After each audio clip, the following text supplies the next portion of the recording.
students, you're hearing me? Yes, Shani. Yes, ma'am. Right. Sorry about that. Sorry for the late start. Hold on, I'm going to take it. You have one spirit now? Yeah, man. Take this from the top of this. You know what kids, you just one spirit.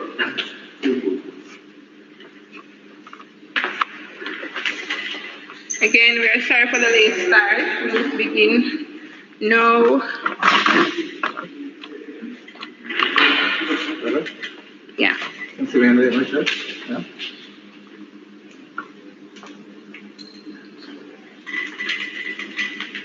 Yes, sir. So, good afternoon, students. First of all, must apologize for the late start. It's been raining, I would say cats and dogs in Jamaica here. And you know, everything slows down in Jamaica when it rains. So, we're off to a bit of a late start. But remember, I have 4 hours of lab with you on the hand. 2 hours today and 2 hours next Tuesday.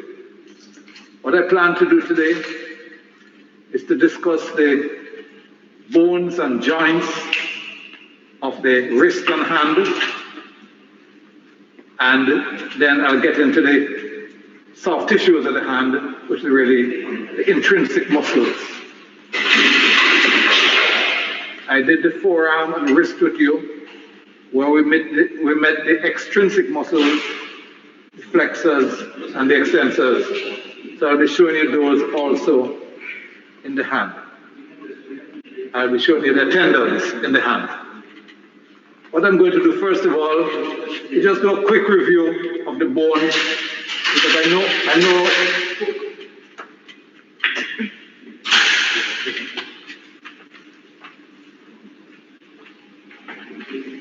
that most of you don't have access to the bones. So I want to start with the humerus, right here, right, okay.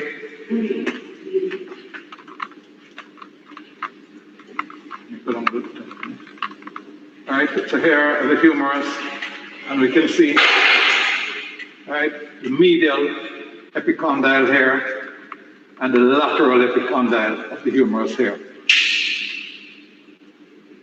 We can see the rounded capitulum of the humerus and the trochlea, right, which is groove in the middle, right? There's the trochlea and the humerus. The trochlea is going to articulate with the ulna and the capitulum with the head of the radius, right? So we come down to the forearm bones now, and I'm going to take you through the radius and the ulna. Remember when we discussed the forearm and the hand, that posterior is dorsal, right? Anterior, right?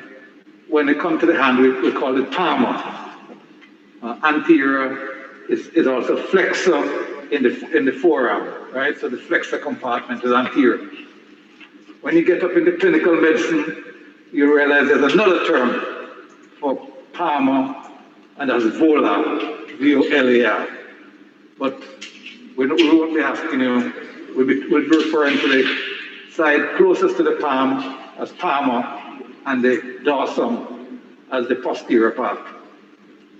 So I'm looking at the anterior view of the radius and ulna here now. And here we have the head of the radius, right, that has really one continuous articular facet, but it's for two joints, basically. Two joints of a compound joint, which we call the elbow joint. So the capitulum here is going to articulate with the superior surface, right, of the head of the radius, and the sides of the articular surface of the head of the radius is going to articulate with this notch that we see here on the ulna, and that's called the radial notch on the ulna. All right. So we leave the head of the radius and we come down. That's the neck of the radius, and here is the radial tuberosity. And I'm certain someone can tell me there, right? What muscle is inserted in the radial tuberosity? Anyone?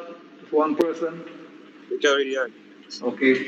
All right. A little later, I'll ask some questions. All right. I'll bring up Michael Lamond. You were in my lecture this morning. I remember that. All right. Mikhail Lamond. Okay. So what muscle? Okay. The biceps brachii. Very good. Excellent. All right. Okay. All right. As Mr. Gardner would say, 300%. All right. And we come down from the radial tuberosity, and we see the anterior oblique line. The anterior oblique line. And we know that one of the attachments of that great muscle, the flexor digitorum superficialis, that is right here. All right, okay? All right? We come down the radius to the interosseous border, and if we look, I'll bring a single bone so we can look. All right, we can see that in the forearm, head of the radius is proximal, and the base is distal.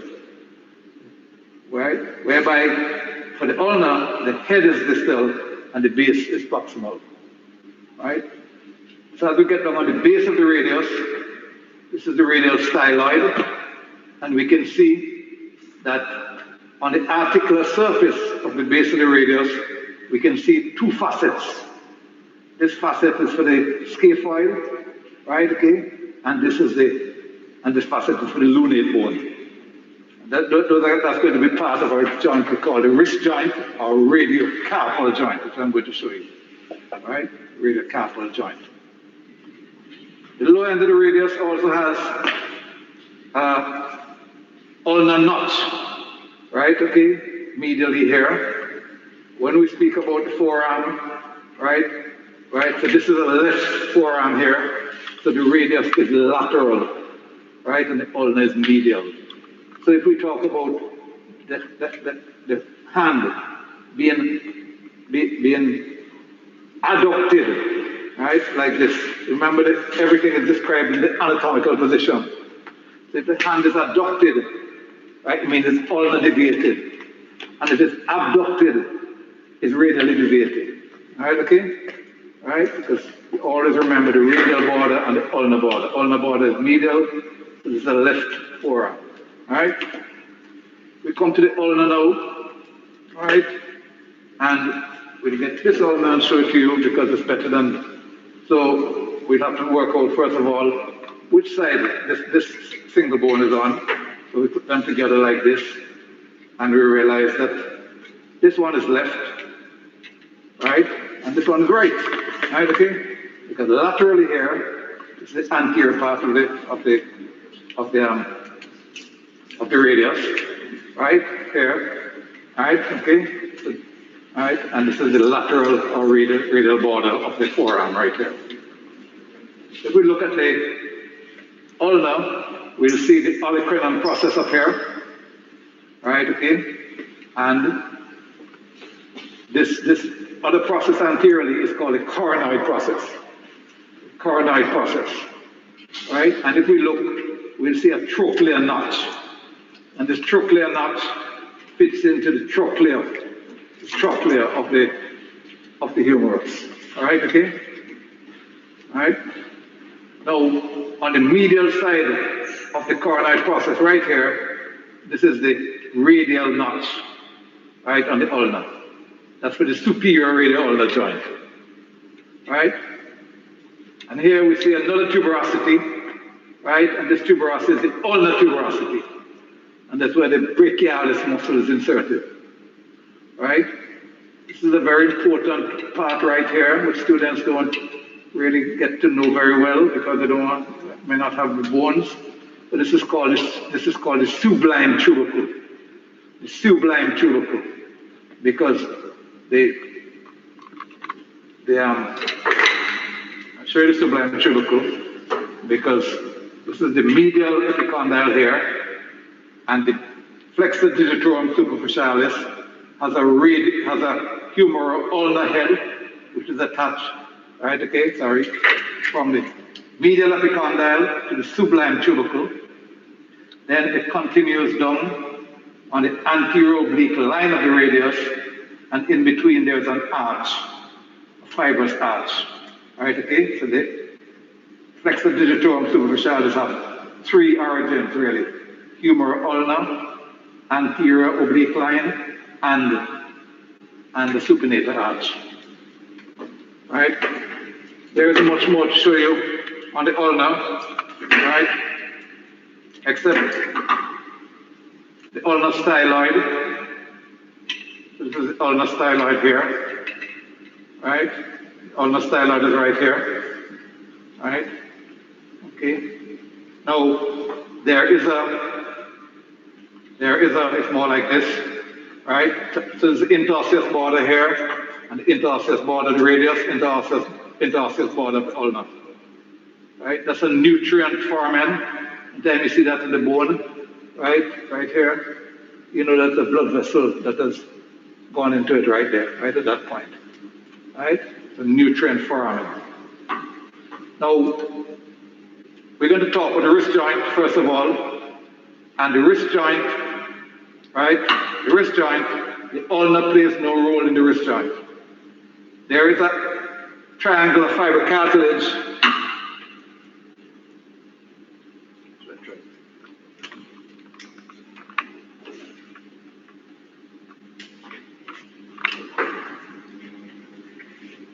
Yeah, that's better, yeah.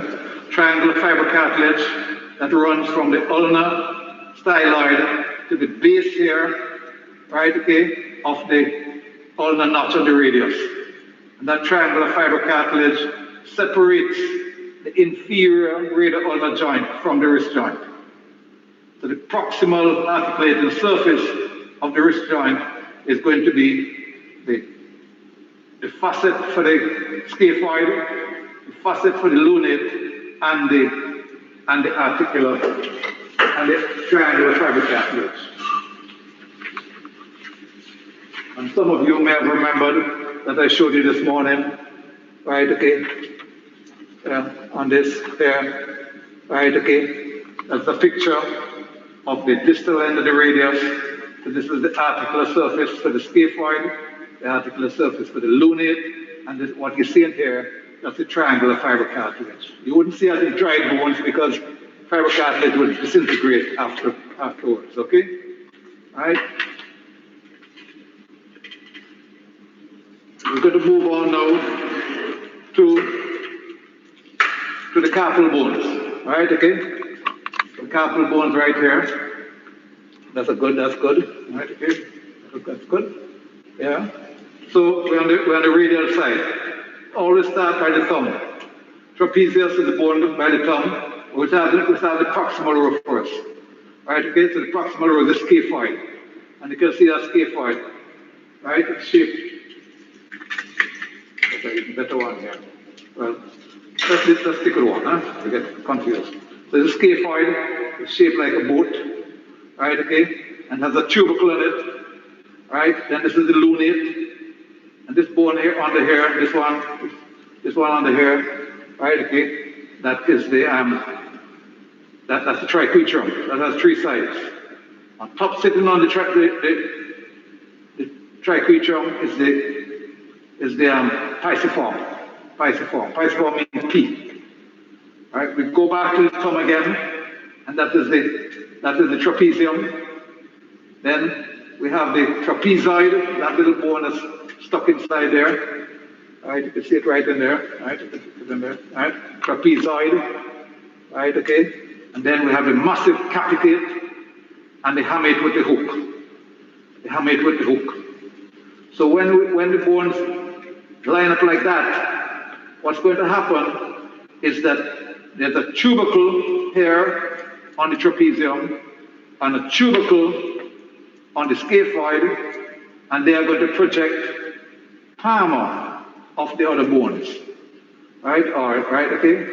And on the other side, that is on the medial aspect, because this is the left forearm. We can see the hook of the hamate and the pisiform, and a big ligament runs across here called the flexor retinaculum. The flexor retinaculum. So the ulnar attachment of the flexor retinaculum, the ulnar side attachment, okay, is the hook of the hamate and the pisiform, and on the radial side, it's the tubercle. I just call them tubercle. Some people call this a ridge, but tubercle. Tubercle on the trapezium, and the tubercle on the scaphoid. All right.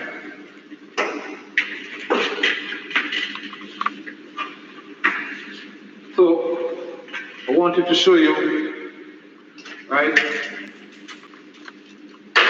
the wrist joint. All right. So the wrist joint is really called a radiocarpal joint because it's between, all right, that's good, between the radius here, right, and the scaphoid and the lunate, right. The triquetrum, right, this is it. Remember the proximal articular surface. The proximal articular surface I just showed you here. That's the proximal articular surface of the wrist joint. Right, okay? Right? It has a concave surface, whereby the distal articular surface of the wrist joint, this is the wrist joint. These are not the wrist joint. This is the wrist joint, or radiocarpal joint. Right? The proximal one. This is convex. This whole, the scaphoid and lunate, you can see the shape. They're convex. They have a male convex shape, right, like that, fitting into a female concave shape. And then what you can have flexion, extension, ulnar deviation, which is adduction, radial deviation, which is abduction. And you can also, at the wrist joint, you can also rotate or circumduct the wrist joint, right? All because it's a condylar joint. The wrist joint or radiocarpal joint is a condylar joint. There's another joint in the wrist, it's called the midcarpal joint. The midcarpal joint. And that midcarpal joint is between the proximal row and the distal row.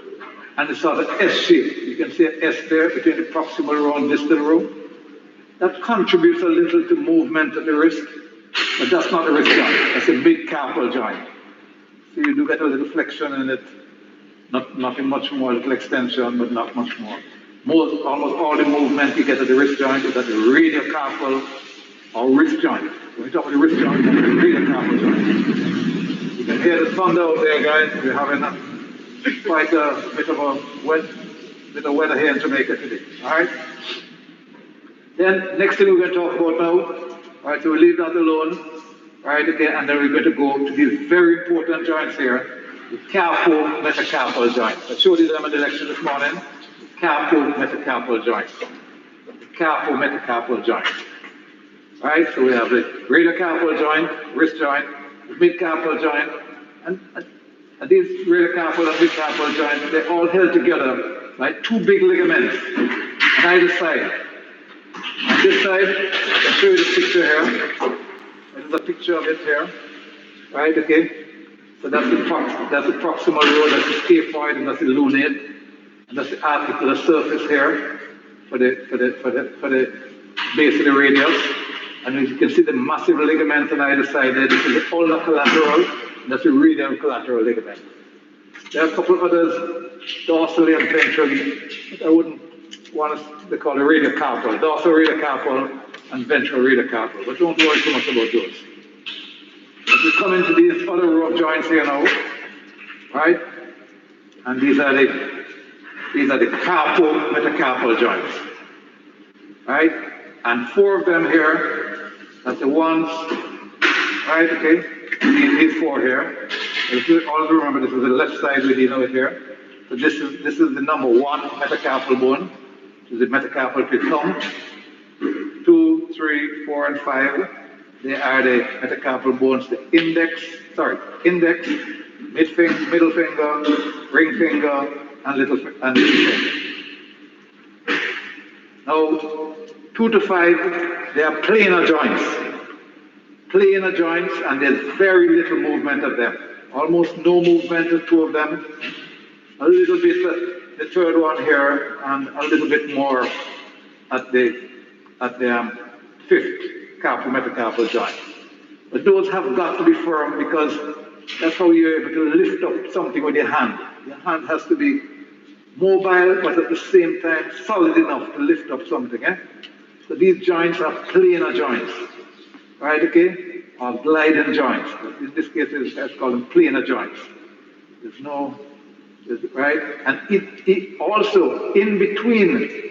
By the way, in the metacarpals, the heads are distally and the bases are proximally. The heads are distal, the bases are proximal. In between the bases of the metacarpal here, we have the intermetacarpal joints.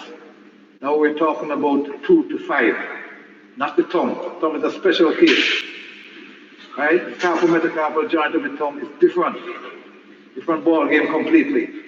Right? These are fixed. No movement. If I show you my hand here, right? All that, I don't think I can get off the block now, right? Okay? Right? All that the fifth joint will do is help you to make a little cupping of the palm like that, right? Okay? But the rest there are almost no movement of them. Whereby the thumb now, look what it does. It can adduct, it can abduct, it can extend, it can flex. It can also rotate like that and can oppose, right? So the thumb is, you can see it's set apart from the others. It's like a free agent. It doesn't need a contract, right? They're waiting to have a contract. It's on its own. It's not right? It's completely different from the others, right? So the thumb, the carpal metacarpal joint in the thumb is different from the other carpal metacarpal joints, right? So if we look at the reason why, we look at the surfaces. And if we look at the surfaces here, we'll see that it's saddle shape, right? In one plane, here, this part is convex, and the other part is concave. And the other plane, anterior posteriorly, this is convex, and this side is concave. There's a biaxial joint, right? It has a lot of different movements, right? Okay? Right? Flexion, extension, adduction, abduction, right? Okay? Opposition, right? Okay? And you can also rotate yourself into the reverse position, right? Okay? Right? So that is probably the best example of a saddle or sellar joint, the carpal metacarpal joint of the thumb, right? By the way, if you have any questions while I'm talking, you can just say something to us and I'll step in. But I like to wait like halfway, 10 minutes for questions, and then at the end again. All right, okay? All right. Now we leave the carpal metacarpal joint of the thumb, and we're going to come now to the MCP joints, metacarpal phalangeal joints. MCP, metacarpal phalangeal joint. These bones here in the fingers, these are each one is a phalanx, and they're the phalanges. Right? So this is the proximal phalanx, middle phalanx, the distal phalanx. But the thumb only has 2 phalanges, proximal and distal. Those joints up there are IP joints, interphalangeal joints. We'll come to those. But we're going to talk about the metacarpal phalangeal joints from fingers 2, that is our index finger, middle finger, ring finger, and little finger. Those are different from all the others. Those again are condylar joints. Look again. It has a rounded, convex, that's the head of the metacarpal, 2 to 5. Rounded, convex surface, which fits into a female, you can see here, concave surface on the base of the proximal phalanx. Right, let me show that to you on the light. Right here. You can see that there, right here. Right, that's a female concave surface, and this is a male convex surface. So this joint can flex, extend, abduct, which is radial deviation, abduction is radial deviation, and adduction, right, okay, which is ulnar deviation, right, okay? And it can also, look at that joint, it can also waggle, right, okay? You can also waggle it, so you can circumduct it. That's a carpal metacarpal joint from 2 to 5. So those are condylar joints. These others are hinge joints. All the IP joints are hinge joints. Right? All of the IP joints, interphalangeal joints are hinge joints. Also, the metacarpal phalangeal joint of the thumb is a hinge joint also. Right? They're only capable of flexion and extension. You can see that there's you look here, right? You can see a groove and a ridge. A groove and a ridge. Right? So they can only move like that. Flexion and extension. Right? And they have a lateral ligament that's specially designed to be taut in flexion, taut or tense in flexion as well as in extension.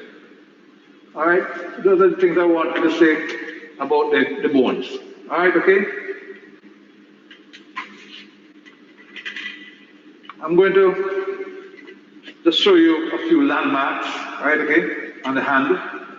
All right, okay, so I'm going to deal with I think I have on my watch here, so I'm going to start my right hand here. And I think everybody would recognize that tendon. All right, anybody can tell me what tendon that is? Ulmaris longus. Yeah, that's good, very good. Who tell me that? Shamir Pintad. Head of the metacarpals are distal. Right, again, the bases are proximal. Right? Michaela. All right, who's going to Karim? Karim is Ismail. Ismail, what tendon is this on the forearm? Prominent tendon. As a flexor carpi radialis. Flexor carpi radialis. Right, you can't miss it. Right, okay? Once you want to make a fist like that, everybody has it. Now, next to me, next to that, medially, remember, this is the forearm here. I remember Dr. Shetty has done the forearm with you, so I'm not going to go over the forearm, but I'm going to talk about some of those muscles that are coming into the hand. Right, okay? So, if you put the heel of your left hand on your proximal, on your medial epicondyle like this, then you can find the 5 muscles. You put your index finger on the flexor carpi radialis, right? The tendon that is most ulnar is the flexor carpi ulnaris, flexor carpi radialis.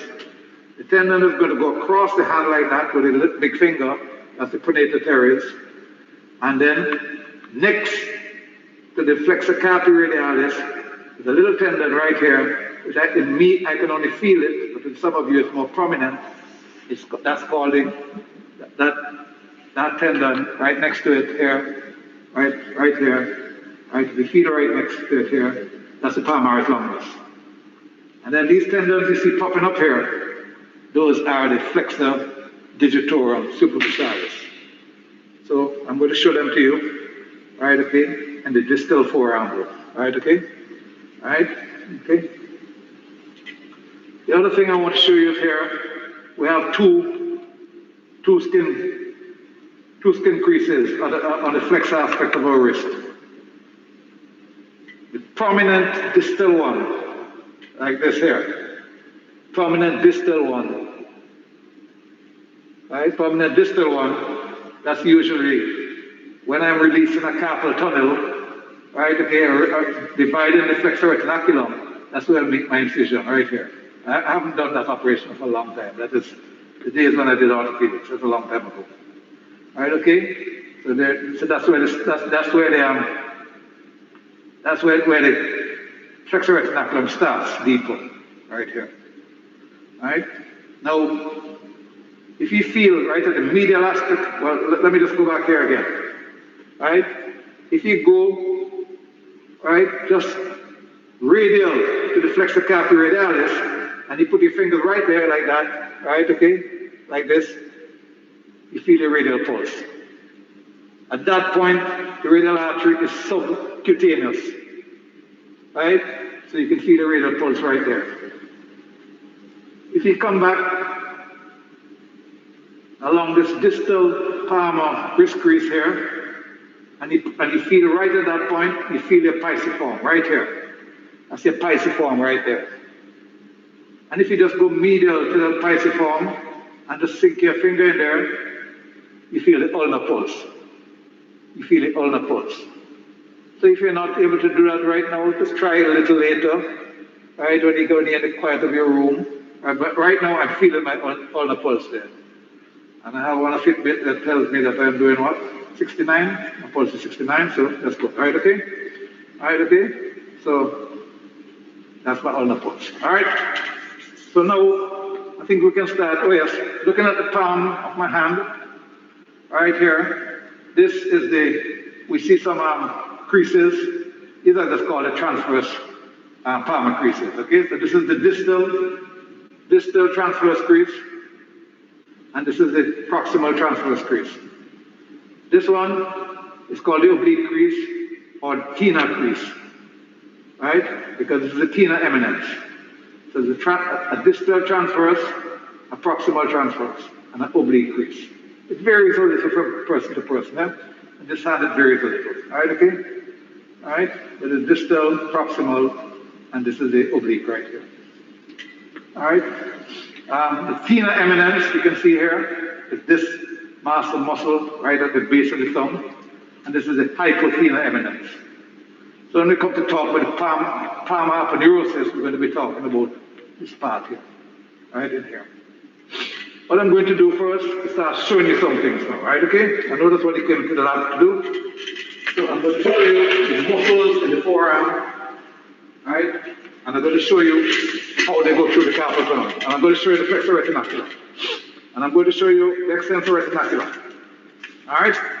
So let's get down to it and start looking. All right, okay? I wouldn't be able to show you the pronatal teres. I'm too far distally here. All right? So,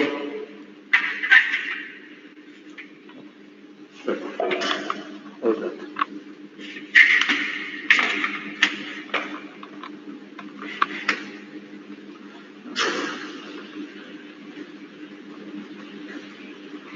All right?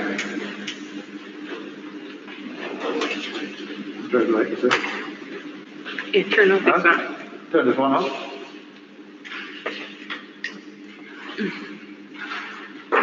Is better?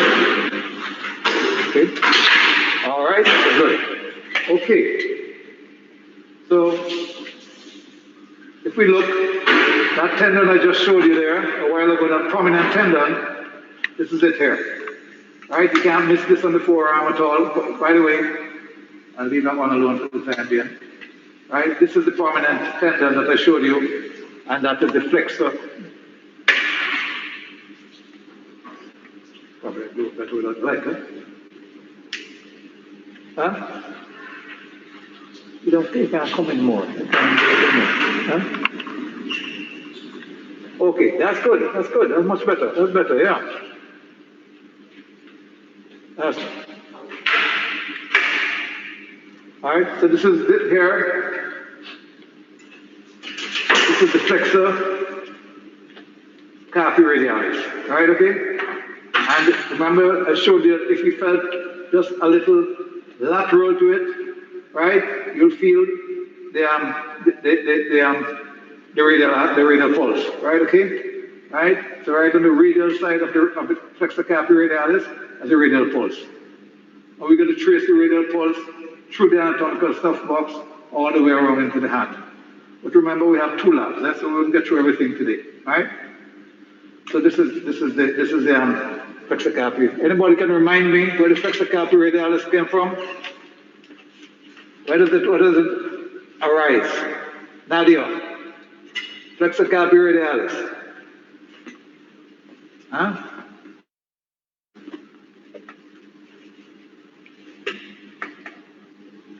From the medial epicondyle. Very good. That's called the common flexor origin. I don't want you to think they all come from that one point there. There's a kind of aponeurosis there, right? And that's where all the muscles, 5 muscles have an origin there. Lennox, Right? can you ask them for me if they have reviewed the brachial plexus? Just I ask them if they have reviewed the Mr. brachial Gardner's here looking plexus. over me. I want to find if you review the brachial plexus. I know yes, we have no, yes. Yes. Ask them to tell me the root value of the long thoracic nerve. Like, you know, okay, reasonable. What, oh, good, all right. What about the nerve to latissimus dorsi? The nerve to latissimus dorsi. We're just having a little fun for a break. Nerve to, good. All right. Okay, excellent. So, okay, 6, 7, 8. Good. Very good. Okay, last one. The ulnar nerve is a continuation of what? Which chord? The ulnar nerve is a continuation of what? And you're hotter than the ball. Yeah, Excellent. Very good. Which is it? Yeah. Okay, so Mr. Gardner popped in to say hello, right? Okay, all right, okay. All right, so if we look at the tendon that is medial or ulnar of the flexor carpi radialis, that's the palmaris longus. And anybody can tell me what is this part we're seeing down here? That's cut away already. Anybody can tell me what that is? It's going into a triangular fibrous formation there. A part of it. Brianna. The palm aponeurosis. Okay, so we're going to move that for the time being. All right, okay? Now, we come on the ulnar aspect of the forearm now. So if we did that, right, okay, flexoris and ulnar deviate a little, you can feel that tendon there, right, okay, and that's the flexor carpi ulnaris, right, flexor carpi ulnaris, right, okay? And then if we look here now, there we have these two. This is the ulnar artery, and this is the ulnar nerve, right? Ulnar artery and the ulnar nerve. Ulnar nerve. You can see the difference between the nerve and the artery right here. Okay? Always remember that the ulnar nerve is peripheral to the ulnar artery, and the radial nerve, which we're seeing here, that radial nerve we're talking about, the superficial radial nerve. I'm going to show it to you in a little while, right? Okay? Is peripheral to the radial artery, right? The medial nerve, that's this big boy right here. You see it? See how big the medial nerve is? Right? Right? That's the medial nerve. And what I've done here for you is to cut this strong thing right here, which everybody can see. I want everybody to see this, right? Okay? Right? This is the flexor retinaculum. You see how thick it is? Can I just show you? No? All right, there we go. Okay, that's good. Very good. That's the flexor retinaculum. All right, okay? So I'm in the carpal tunnel there. All right, okay? Now, let's see if we can find the other tendons. All right, okay? So we pull these things aside, put this aside, and right between palmaris longus and flexor carpi ulnaris, what do you think these tendons are that we see in here? This is, oh no, this is the radial nerve, so put that away. All right, anybody can tell me what those are? What muscle is that? Between the palmaris longus and the flexor carpi ulnaris. A little bit deeper. Flexor digitorum superficialis. If we go distally, if we go deeper now, right here, right, you see 4 more tendons right here.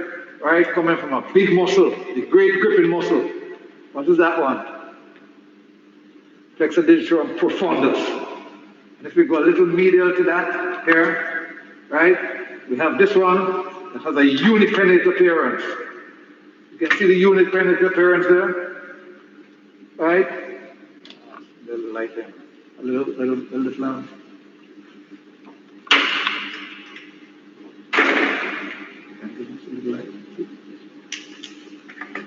No, okay. No. All right, so here it is. The muscle fibers are coming in from one side of the tendon, like a half of a feather.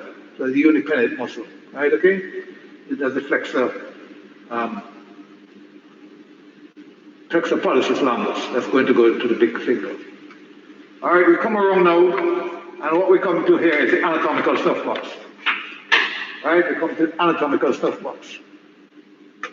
All right, so everybody can find the anatomical stuff box. All right, everybody can find that place. Profunda, which one? The flexor digitorum profundus. Right, that is deeper. Right, once you go deep to these muscles, right, these tendons here, right, you're not going to see it too well. You understand? Right, that's the deep muscles that you see in there. The tendons, they're right down. Right, remember there are 3 deep muscles. Right, okay, 3 deep muscles. So you have 5 superficial, and that's the flexor carpi radialis, palmaris longus, pronator teres, which we can't see because we're too far down. Right, okay.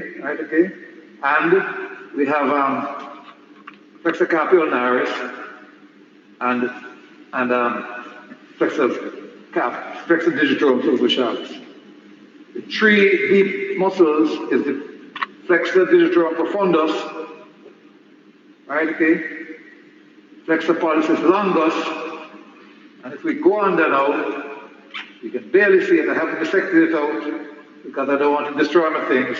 What you're seeing down there is a pronator quadratus. That's a pronator quadratus. But you can see the muscle down there. If I were to go and show you the origin from the ulna to the insertion on the radius, that will destroy all my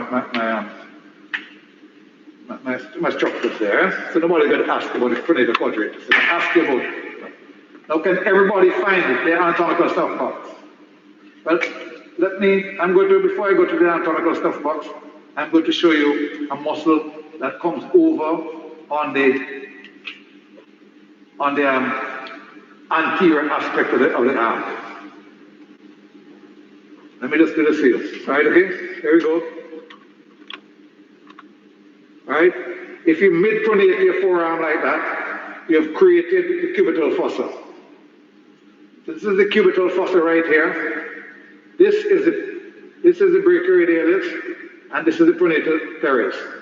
Pronator teres has an origin from the medial epicondyle, and it strays up onto the medial supracondylar ridge, and it runs across the forearm like that, and inserted into the middle of the radius on that side.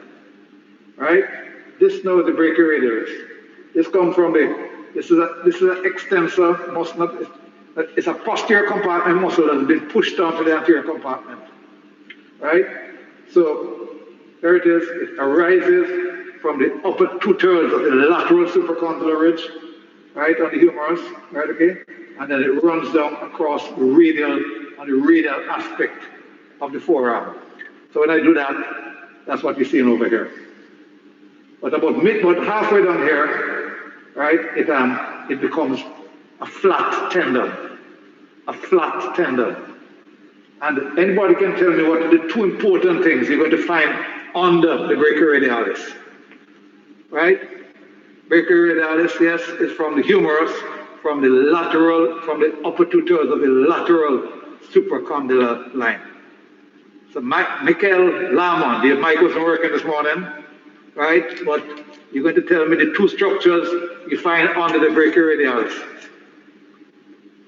We'll show them to you. They run down on the cover of the brachioradialis. All right, let's ask Shalini Ramjit. What are the 2 structures that I'm going to show to you? Anybody? Okay, well, I'm going to show that to you. So here, this is what happens to the brachioradialis. It comes down, to this tendon, flat tendon, right? And this flat tendon is going to be inserted, right here, above the radial styloid, right here. Right, that's where it's going to be inserted, right above the radial styloid here. Right, okay? As it comes down, it has two important structures running down there, one here and one here. Right? One is going to leave it on its medial aspect, right here. Right, okay? And one is going to leave it on its lateral border. So medial is ulnar and lateral is radial. Hold on, I'm going to come again, right? Right on there, right on. So this here, leave it on the lateral border. Right, everybody can see that very well. That's the radial nerve. Now, radial nerve is a complex nerve, eh? This is the superficial branch of the radial nerve. Right, okay? This is a sensory radial nerve. There's no motor fibers in this. This don't supply anything in the forearm. It just runs through the forearm to the dorsum of the hand. All right, okay? So this is superficial, and we can see, right? Well, I'll show you the branches in a while. And what is leaving under the medial aspect? Anybody can tell me what this big boy is? This is the medial aspect. This is the radial aspect. This is the ulnar aspect, ulnar border, right here. This is medial.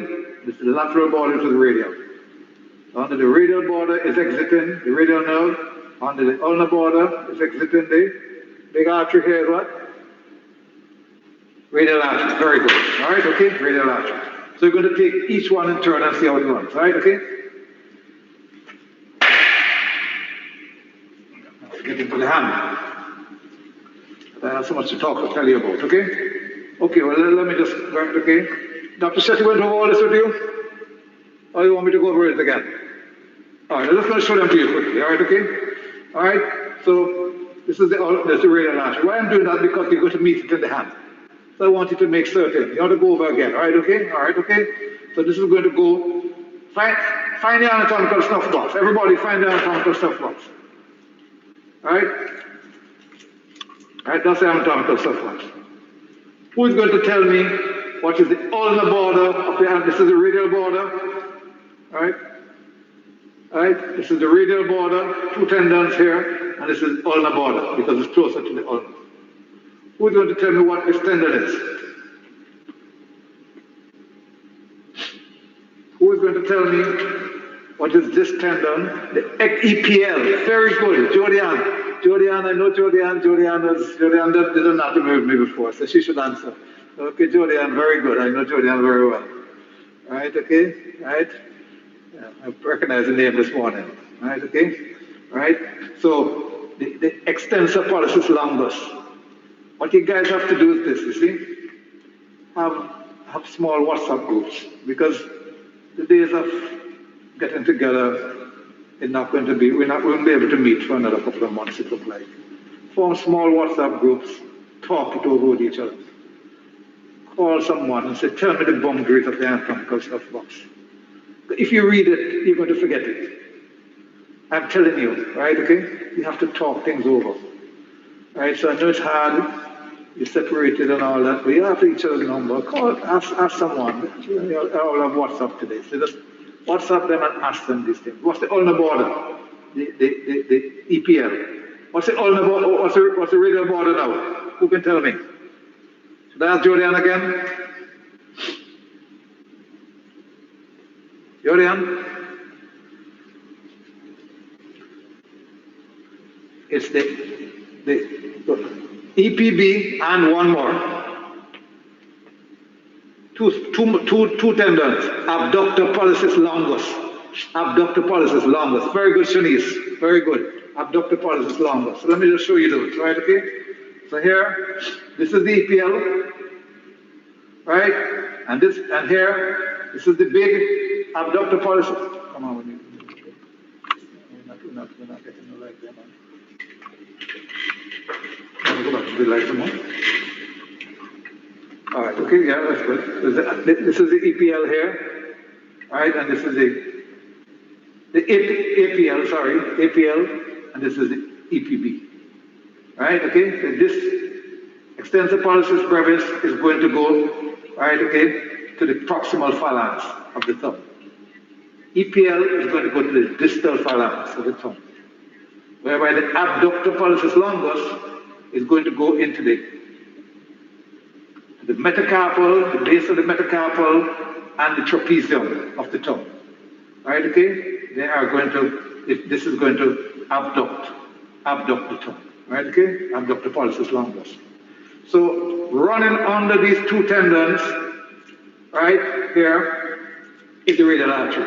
The radial artery is going to leave the forearm and run through. And if you feel, right, everybody can see that? Can see that?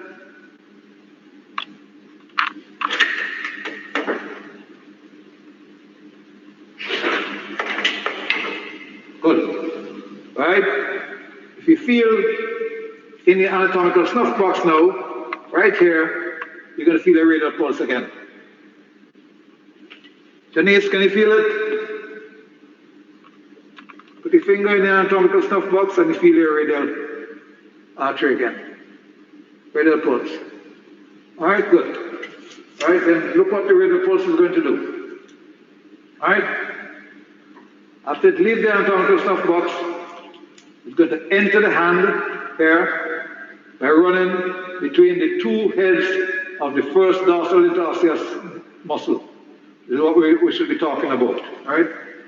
Instead of all these things. Anyhow, I'm leaving that for now. Oh yes, I want to show you the radial nerve.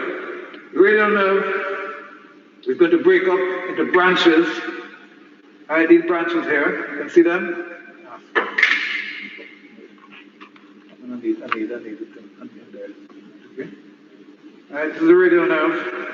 All right, and these branches are going to be running on the EPL tendon to go to supply the cutaneous sensation for 3.5, the dorsal 3.5 fingers. Dorsal thumb, dorsal index finger, dorsal middle finger, and half of the ring finger. Right, okay? So this is very important. If you feel on your EPL like that, right, this is your EPL. If you just lightly move your finger along your EPL, you can feel those cords. And those cords there, and they feel sensitive because they are the branches of the radial nerve that are going to go into the hand.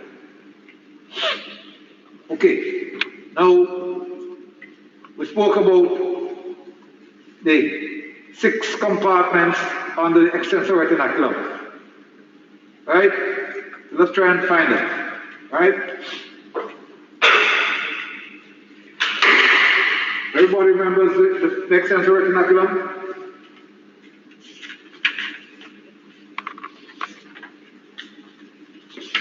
I have 3 pictures I want to show you.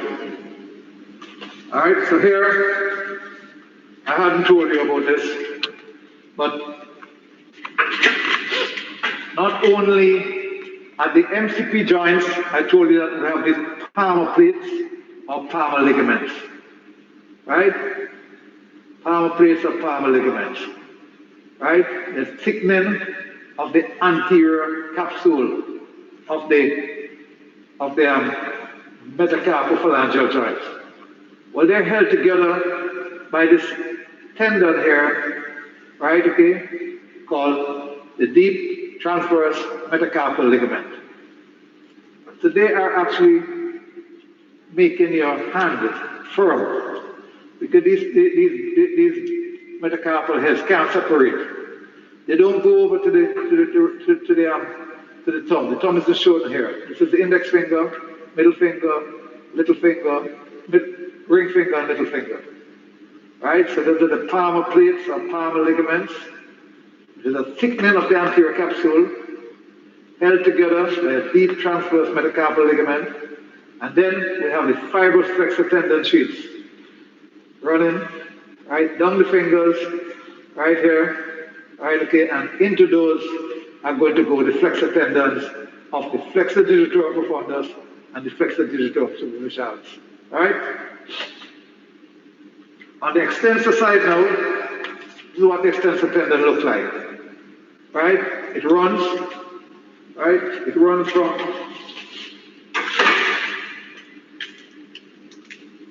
here from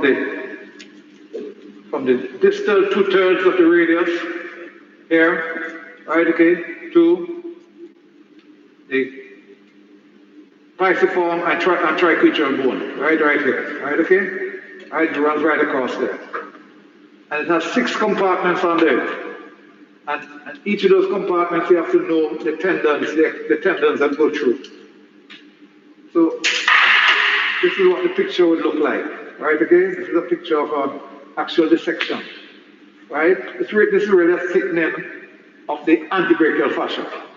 So the antebrachial fascia in this region is thickened, and there are septi that go through to the bone and that separate these compartments. So I'm going to show you the 6 of them now, right?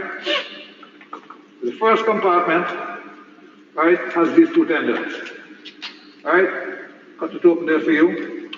This one, right, has 2 tendons in it, and those 2 tendons are the EPL, right, okay? Right, not EPL, sorry. APL, right, okay, and EPB.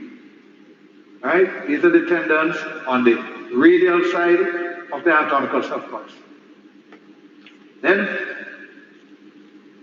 we have these 2 tendons now. This is the second compartment. Second compartment has these 2 tendons.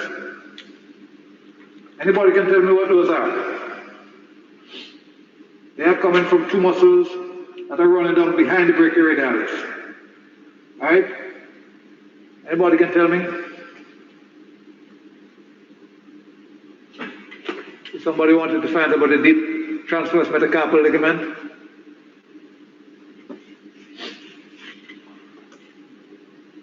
Okay, all right. These 2, these are the radial extensors. Radial extensors. That's not extensor to the drum. This one here, right? This one, I'll show you further down. Right? Okay. Here they are. Further down. Right? This is the extensor carpi radialis brevis. See how big the tendons are? This one, the extensor carpi radialis longus.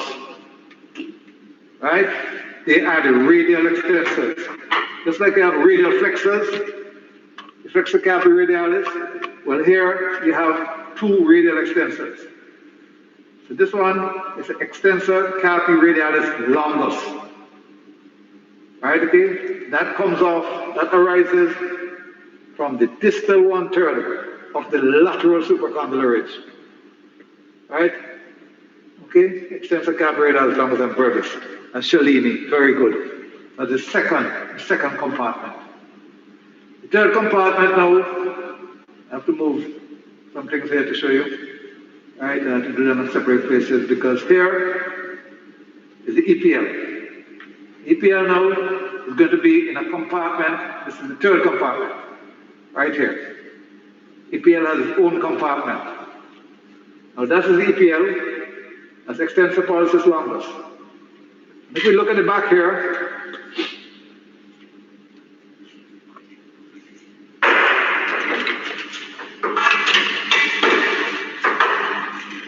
so it's not shown as well here as in here. It's kind of moth-eaten.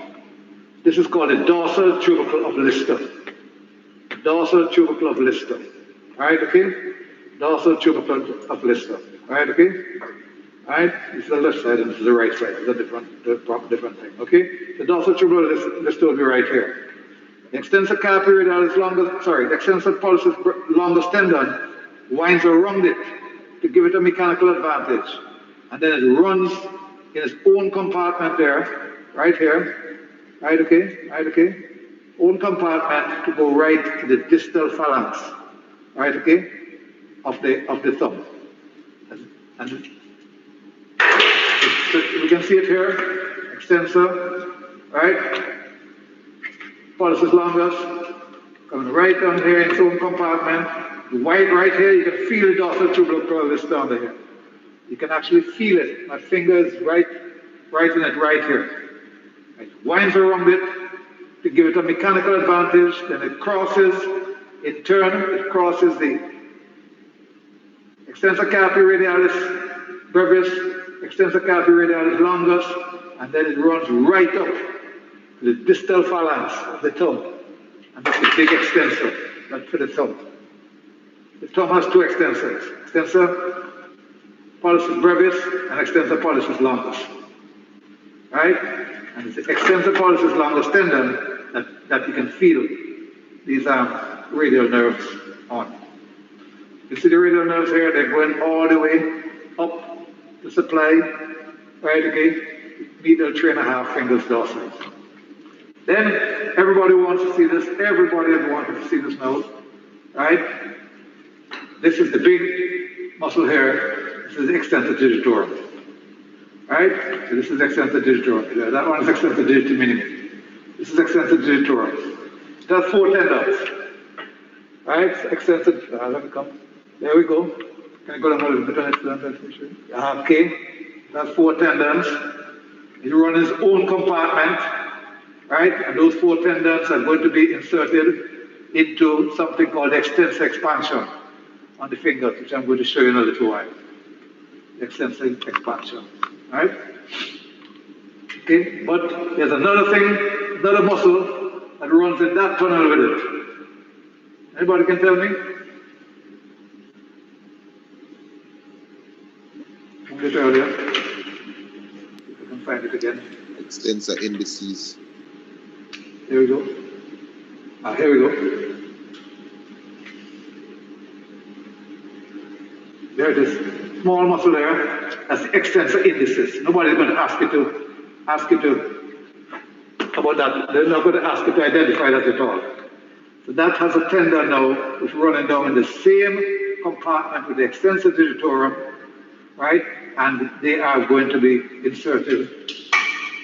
Use another hand here now, right? Okay, onto the dot, right? They are going to go into extensor expansion, which I'm going to show you in a little while. All right? I'm going to show you the flexor retinaculum. Now I'm showing you the extensor retinaculum. I'm going to go back to the flexor retinaculum. All right? Okay. One more compartment now, right? Is taking this tendon. Anybody can tell me this one? It arises in continuity, right, almost as one mass with the extensor digitorum. It's a separate muscle. Who can tell me this one? Go into the little finger. Chanel. Extensor digiti minimi. Very good, Chanel. Very good. Excellent. Excellent. And then this one, everybody knows, is the extensor carpi ulnaris. Extensor carpi ulnaris. Right? So I want to show you something. This is flexor carpi ulnaris. And this is extensor carpi ulnaris. You see how they're on the same side? Sorry. Come again. Show me. Picture going on.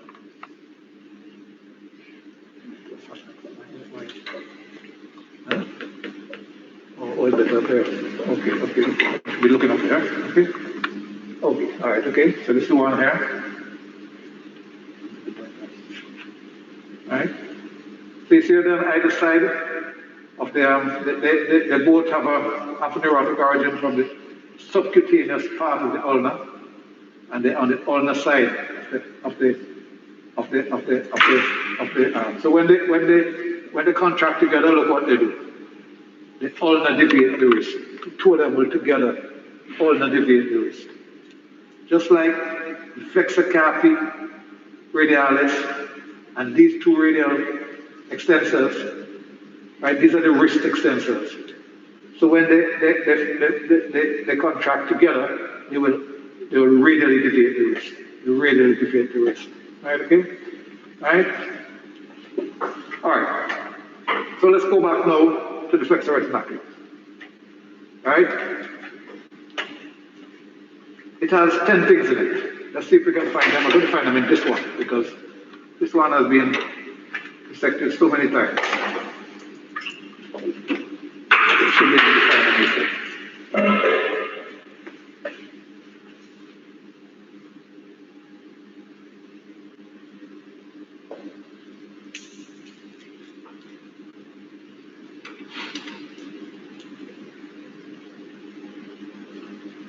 There's the other part coming here. All right. Oh, let's go back a little bit. Too far forward. One, good. Ah, oh, wow, you don't have the radio never. Let's go back here a little bit. The meter now, let's put it there.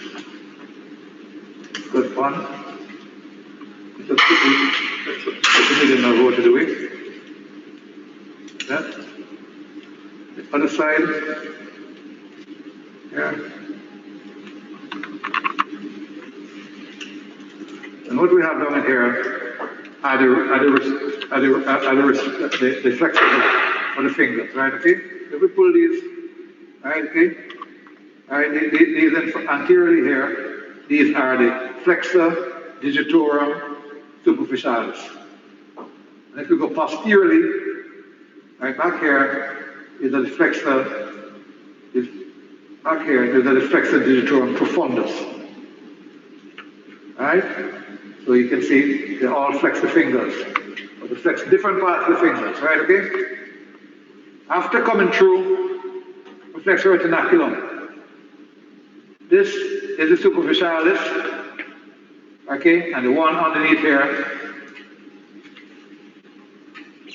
This is the superficialis. Okay? And this one is the profundus. Right? This one is the profundus. Right? So they run across the hand, the palm of the hand like that. When they get to the MCP joint, as they enter the fibrous flexor tendon sheath. And guys, this is the fibrous flexor tendon sheath here.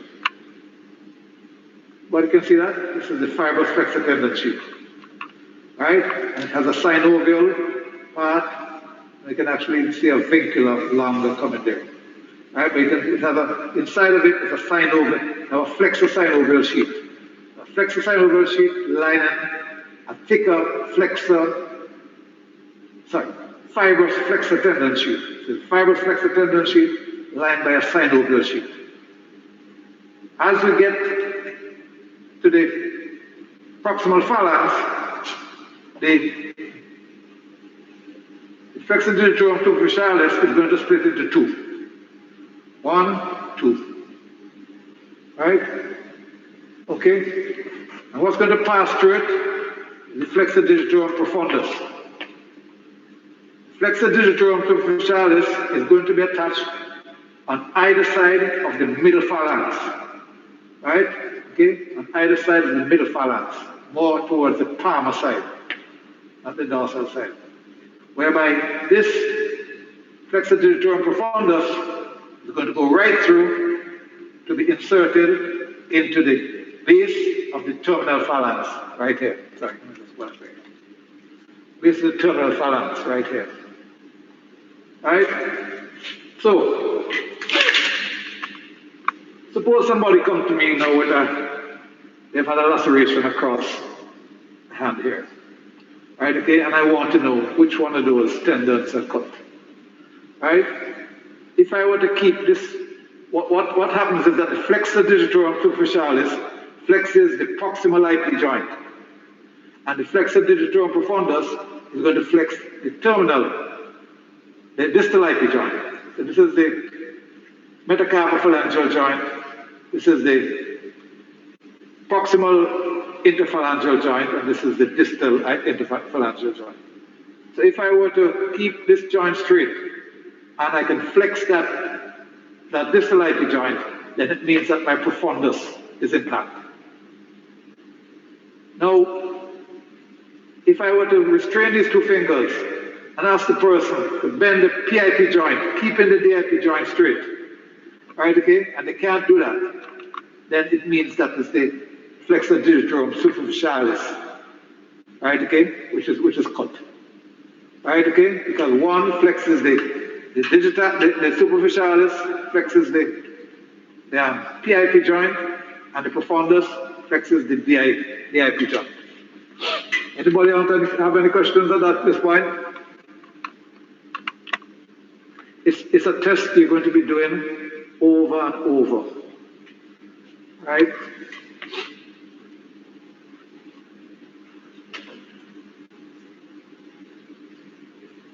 done surgery for many years. And I want to tell you something. This area here, cuts there, very, very common. People slash their wrists. I have one chap who was putting in a pane of glass, and he's putting in the pane of glass and cut it right across. When you look down in there, all you're seeing is these things, and they look like spaghetti. So we call it the spaghetti wrist. Right, okay? It's just a surgical, colloquial sort of term. Spaghetti wrist, I mean, they have cut tendons. They try to decide which is which.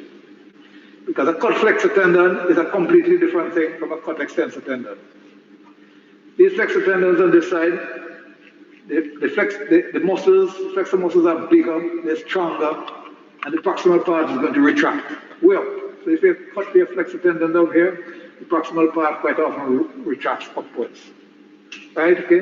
Whereby that's not the case in the extensor and the extensor side that I'll show you. Right? So we're going to look at the 10 things that are in the carpal tunnel. So this one, big boy, which I'm going to talk about tomorrow evening, is the median nerve. Right, okay? When it comes to the median nerve, all these branches here, common palmar, digital, proper palmar, digital, all these branches. Then we're going to see 8 tendons, right, okay, 4 of the flexor digitorum profundus, which are behind the superficialis, right, okay, 4 of the profundus, okay, and then we also have one that's going this way. Let's see if this one is it. Pull it and see. No, that's, I can tell right away that's for the index. Go here now, this one here. It's going to flex the thumb. All right, everybody see that? So that's flexor pollicis longus. Flexing the thumb. All right here, flexing the thumb. So you have 4 superficialis, 4 profundus, flexor pollicis longus, and the 10th structure is the median nerve. When pressure is brought on that median nerve sometimes, like people who have, women who do a lot of housework, right?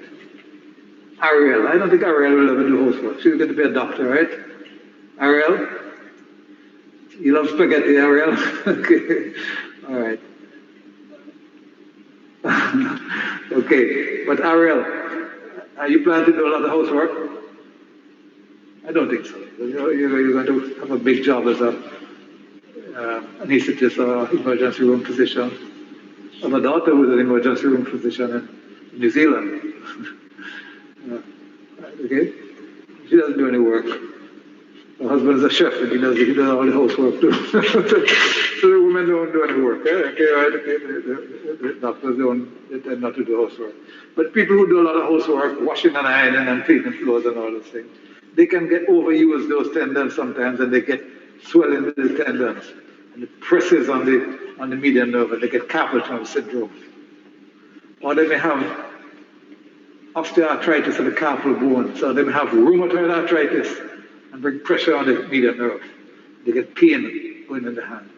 So many times I've had to cut this flexor retinaculum just to relax the median nerve. Now, the carpal tunnel and which is the flexor retinaculum, so now carpal tunnel, the flexor retinaculum and the extensor retinaculum, they're what we call pulley systems. They direct the action of the muscles. Right, okay? That's why and once you have a pulley, right, then you're going to need to lubricate the pulley. So inside of those flexor sheaths now, we have synovial membrane. Right, okay? So now we have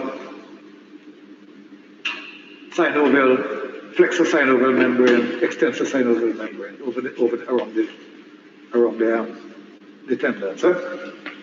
All right? What I'm doing today is just shooting two things, right? We have a lot of things to cover. Anybody have any questions at this stage before I go on? Because Shanice will start late, so we're going to finish around Shanice. 15:15? Huh? Good. All right, 15:15, we're going to finish, okay? So, before I go there, All right, so I'm showing you the extensor retinaculum, I'm showing you the flexor retinaculum. I want to show you one more structure before we get into the intrinsic muscles. All right, and that is the extensor hood or the extensor expansion. All right, like that? Yeah, hold on. Okay, if I show you here, these are the flexor tendons. Here we have two of them. All right, okay, this one is most likely coming from the extensor digitorum. That's probably the extensor indicis under there. All right, okay, all right. This the middle finger only gets one, and that is from the extensor digitorum. Right? The little finger gets two. It gets one here, right? Okay, and it gets one from the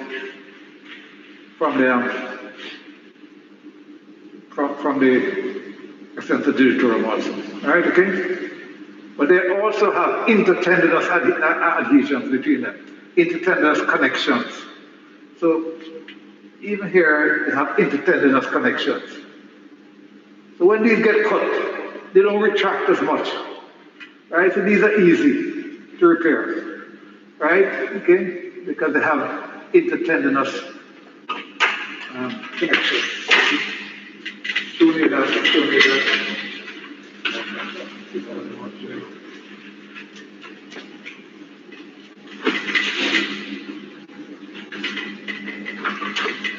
Okay, so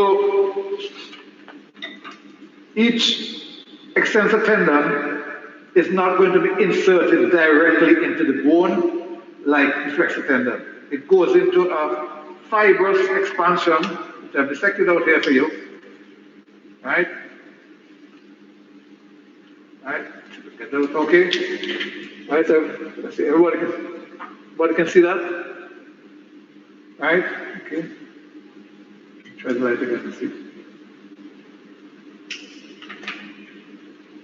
No, the light reflects off of it. So. Okay. That's not a good idea. Right, again? All right, so this is the extensor expansion. All right?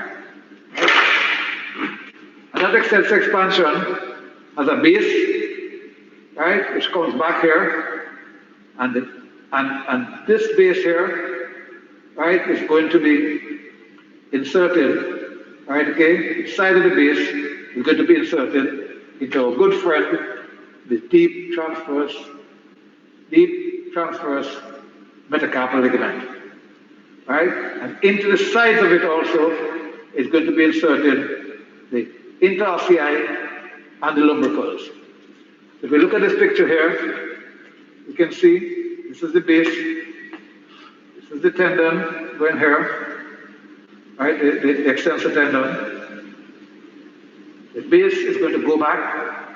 The sides of the base of the triangle is going to go back and be inserted into the deep transverse metacarpal ligament. But the sides also, inserted into the sides are the lumbricals, which I'm going to show you, and the interossei. Lumbricals and the interossei. Right? Now, this expansion then splits into three bands. Right, again? A central slip, or middle slip, right, which is inserted, right, again, into the second, by the way, this happens at the MCP joint, so the proximal phalanx here. This is going to be inserted into the base of the middle phalanx, the central slip. The collateral slips now, these two, they're going to run alongside the middle phalanx there. They're going to come together and they're going to be inserted into the base there of the distal phalanx. Okay? And the purpose of this expansion is that you can actually flex, right? Okay? It allows the small muscles of the hand, the interossei and the lumbricals, to flex the MCP joint and extend the IP joints. Right, okay?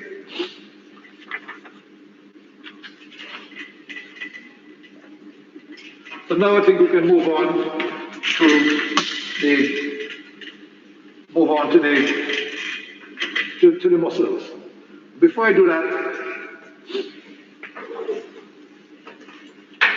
I want to show you a structure. And I'm sorry, I don't have more of it preserved. This is all I have preserved. All right? And somebody identified it earlier as the palmar aponeurosis. Right? Palmar aponeurosis. It's a very important structure. Right? Because I know there's none of these. Right? Once you start dissecting a hand and you go to dissect the deep structures, you literally have to sacrifice the palmar aponeurosis because it covers everything here. It's just a piece of it. Right? Okay? The palmaris longus is inserted into it. The longitudinal fibers of the palmaris become the longitudinal fibers of the palmar aponeurosis. So I have a picture to show you. All right? I hope this helps you. All right? So it's in the section here, right? Of the palm of the hand. This is a tena eminence. This is the hypotena eminence. Right, so the base of the thumb here, the base of the little finger. Those two things I showed you earlier. Well, this palmar aponeurosis, right, it has longitudinal fibers which are continuous with the palmaris longus. And as it gets to the distal transverse skin crease, right about here, those central strands, those four strands,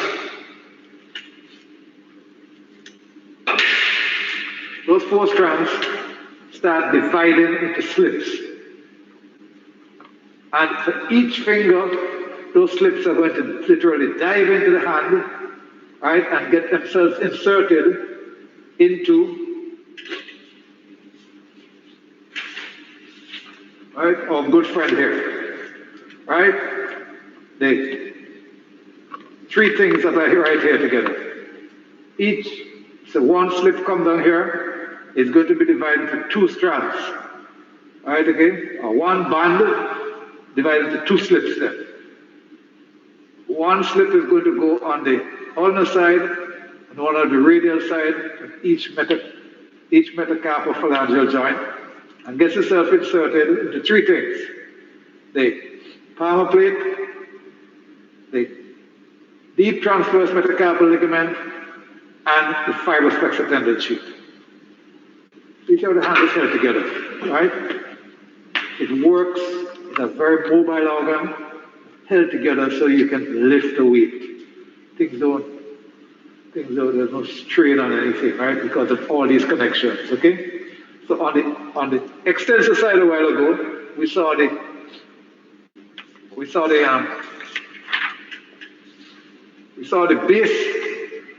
bases of these extensor expansions going back to be inserted onto these, right? Okay, right here to the deep transverse metacarpal ligament, and now we have the bands from this, right? Okay, that are going down now, and they're going to be inserted, right, deep now into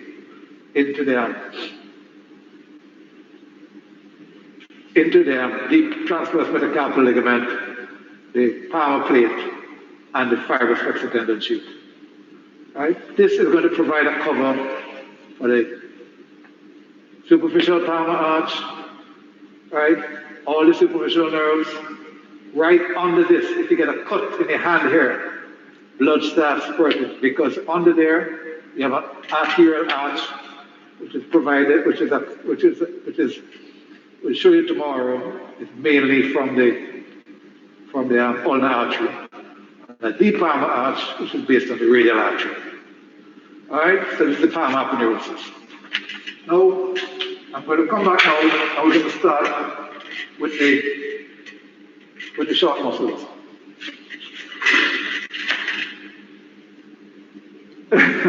Okay, I'm a fellow of the Royal College of Surgeons, and they give me a a free subscription to something called Ackland Anatomy.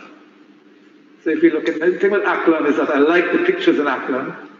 You can get good images on Ackland Anatomy, right? But I find the anatomy discussion, the anatomy discussion, some of them leave a little bit to be desired, right? Okay, so I wouldn't go there to learn my anatomy. But if you want to see good pictures, they're there.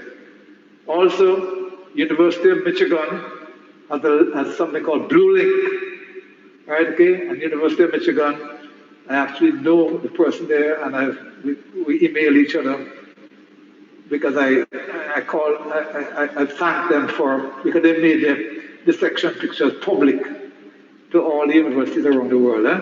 So it's called Drexel University. You just Google University of Michigan Anatomy, and you can get images of Ackland Anatomy. All right? And now, especially now you're not in the anatomy lab, you need. You can see my passion for anatomy. All my students do it. I get carried away sometimes with anatomy. I spent almost 40 years, over 30 years doing surgery. And I got to the top, senior consultant surgeon. And then as I got older, I figured that I've always loved anatomy. I used to demonstrate in anatomy when I was a surgical resident. So I've always had a love for it. All right? Okay? Anyhow, let's get on with it. So what I want to do now, we're going to come to the muscles. So let's see if we can talk about the 19 muscles. But we're not going to get to them because Shanique is beginning to shake her head at me. All right? So let's see. First of all, I'm going to show you the dorsal interossei. All right? The 4 dorsal interossei. All right? You won't see the palmar interossei. I'll show you the adductor pollicis, and I'll show you all the pinna and hypopinna muscles. So I can't show it to you on this one because I didn't want to disturb the back of this forearm, so I wouldn't show you the interossei on this, okay? Because for me to show you the interossei, I have to move all these things. Right? I've done here, this one, all right? So you can see them, all right? So, look at 5 red pins then, 4 red pins. That's the first dorsal interosseous. All right, okay? If I can just pin this one away with a different color pin so you don't already see it. This one. Those are the extensor tendons I've taken up there, okay? This is the second dorsal interosseous, and I can't dissect them out any better than that. If I try to dissect them out better, they're very adherent to the fascia and all that, okay? That's the third dorsal interosseous. And this is the one I have more red. All right? 4th dorsal interosseous. So first, second, third, and fourth. Their line.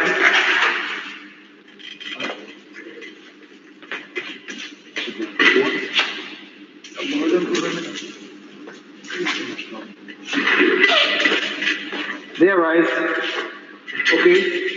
The first dorsal interosseous. Right, okay. They're bicipital. I showed them to you in the lecture this morning. It has 2 heads. Right, okay. One head arising from this side more dorsally, and the other one right here. Right? Second one is here, the third one is here, and the fourth is here. Right, okay? So that's what you see in there. First, second, third, and fourth. Right? Now, I should have seen in a picture.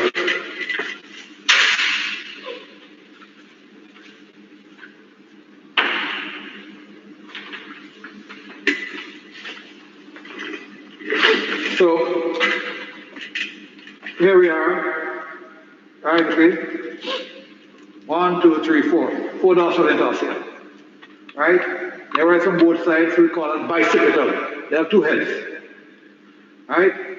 Then they have a short tendon, which is going to split into 2. Called bifid, a bifid tendon. Now, dorsal interossei abduct. I told you that in the lecture this morning. Right? Dab. Right?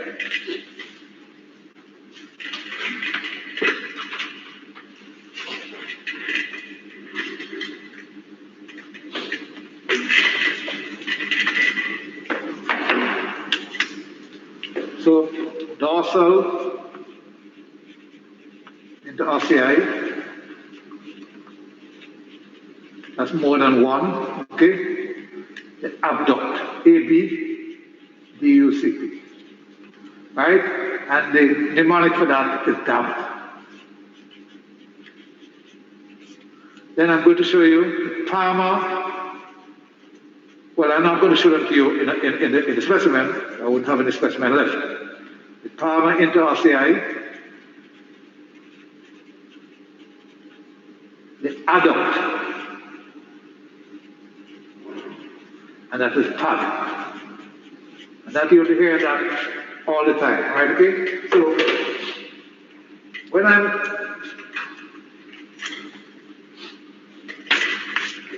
if you look at the middle plane for the finger, the middle, when we're adducting and abducting our fingers like this, right? Right? We have a point, which is the median, and that's through the middle finger, right? Now, when you get to the thenar muscles and the hypothenar muscles, you will see that the little finger has its own abductor, right, okay, called the abductor digiti minimi. And in the thenar eminence, that's it, the hypothenar eminence, in the thenar eminence, there is a abductor for the, two abductors for the thumb, really, right, okay? So that doesn't need to be abducted. So the four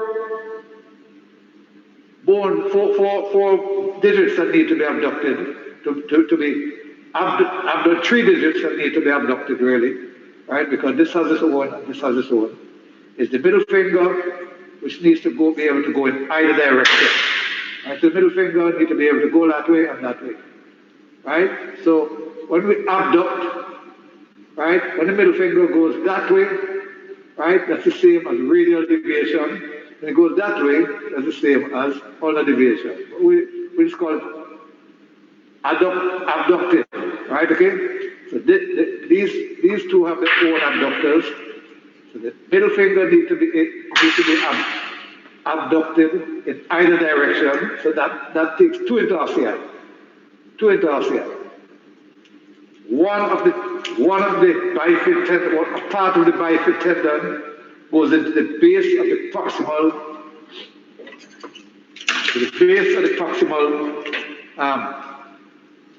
proximal phalanx, right here, right? Okay, and then the other part is going to go into the extensor expansion or the extensor hood, right? Okay, right. So those are the dorsal interossei, right? Now,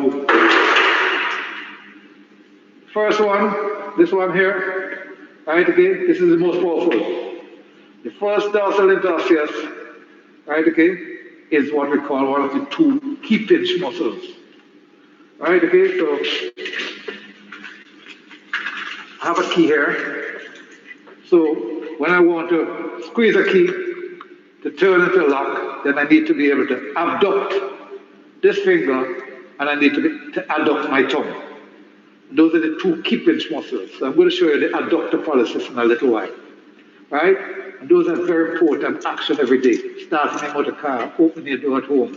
Right, okay? Those are two very important. See these small muscles, what they do? The long flexors and extensors, they work on the fingers. But these small muscles, they are the intrinsic muscles. They rise in the hand and they get inserted in the hand. So they are there for the mind, for the small things that you do. Right, okay? Writing. Caressing somebody you love. Okay? Playing a piano. I like to see a very good pianist play, right? You know, these are the small muscles that do it, the interossei and the lumbricals, right? The adductor pollicis, right? Okay, and these thenar and hypothenar muscles. They are the fine actions that you do. When those go wrong, right? You'll find there are 19 of them, and 14 of them are innervated by the ulnar nerve, only 5 by the median nerve. On the ulnar nerve, something goes wrong with the ulnar nerve, right, okay? Then you get a claw hand. You can't use your hand again, right, okay? Because all those muscles just stop working and they get fibrotic, right? And your hand becomes useless, right, okay? So you have to know that, right, okay? Now, we move on now to the palmar interossei. You'll never see that. There's no dissection I've seen around here that shows them. All right, okay? Because by the time you get down to them, you either have to remove the dorsal interossei, right, to get to them, and you can't see them very well, so you have to see them from the palmar side. So those now are on the palmar aspects, right, on the sides of the metacarpals, but palmar, not dorsal.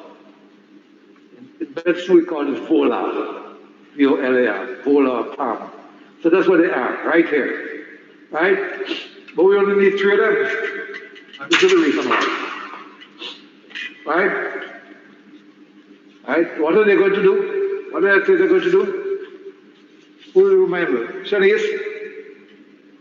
What does the palmar interossei do? Adduct. Very good. Adduct. So the thumb has a big adductor, which I'm going to show you. It has its own adductor. Right, okay? So all that really needs, the middle finger doesn't need any adduction because that's in the median plane. Understand that? That doesn't need any adductor at all. All that needs to be adducted, right, is the index finger, right, the ring finger, and the little finger. Right? Okay, those are the only 3 that need adducted. So those are the only 3, right, okay, that has palmar adductor, palmar interosseous. And again, the same thing. They have short tendon. The difference between this and the dorsal are more powerful. The dorsal have bicipital heads on both sides, right? Like this, right? Heads coming from both sides of the metacarpals. Remember, this only have the head on the metacarpal that's going to be adducted, right? Okay. So this one going to adduct the little finger. This is going to adduct the ring finger. This is index finger. Right? So those are the palmar interossei. Then we come now. Right, let's take these out. What's this? Yeah. I'm going to give 10 minutes or so at the end. All right? Shanique said we have until 1:15 because we started late. Is that okay by you guys? Okay? I have a muscle here, which I'm going to show you. Hope you can see it. I don't want to damage my stuff, you see. This muscle here, this is the big, all right? Everybody can see it there? That's the adductor pollicis. The adductor pollicis, right? That's a big muscle, all right, okay? It has 2 heads. It has a transverse head and an oblique head. A transverse head and an oblique head. A transverse head and an oblique head. Right? That's, I can show it to you on this one too. This is my better hand, so I really don't want to disturb it too much. But if we look in here, all that we see there, all of this is the adductor. Right here is the adductor pollicis. All right, so let's see where that comes from. I don't have a picture of that. Oh, yes, I have a picture to show you. Yeah. All right, that comes from the transverse head comes from the entire length of the 3rd metacarpal, and the oblique head comes from the bases of the 2nd and 3rd metacarpal and the capitate bone, right here. And the 2 heads come together, and they're going to go towards. This is the thumb here. Right? The thumb has 2 sesamoid bones. They're not shown here. Right? The flexor pollicis longus tendon is going to run right along here to be inserted up there. But they have 2 sesamoid bones. A sesamoid bone is a bone in a tendon, and the tendon is then inserted into a bone. It just seems to help the muscle to act better.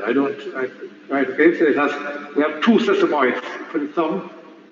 And the patella, for example, when you get to the lower limb, is a sesamoid bone.